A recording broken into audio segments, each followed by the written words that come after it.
भगवान श्री कृष्ण के चरणों में कुछ लीला पंडित मांगेराम जी ने किस प्रकार से लिखी है, बताया क्या।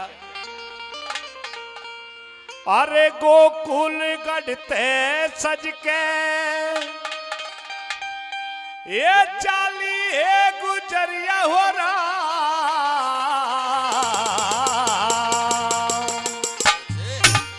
वाहे गुजरिया मेरे मन में बसी, वाहे गुजरिया मेरे मन में बसी। गोकुल गढ़ते सज के चली है गुजरिया हो रहा, वाहे गुजरिया मेरे मन में बसी रे, वाहे गुजरिया मेरे मन में बसी।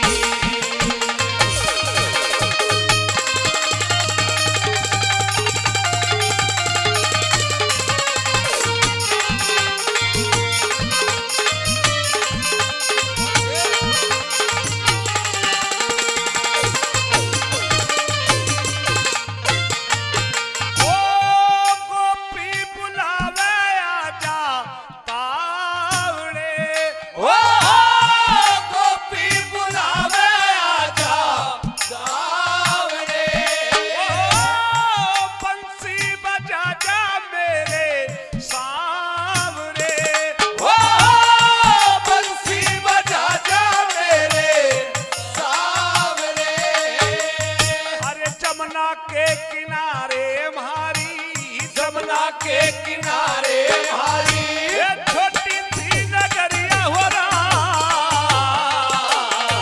वाहे नगरिया मेरे मन में बसी, वाहे नगरिया मेरे मन में बसी।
गोकुल त मथुरा नगरी हो टटकी हो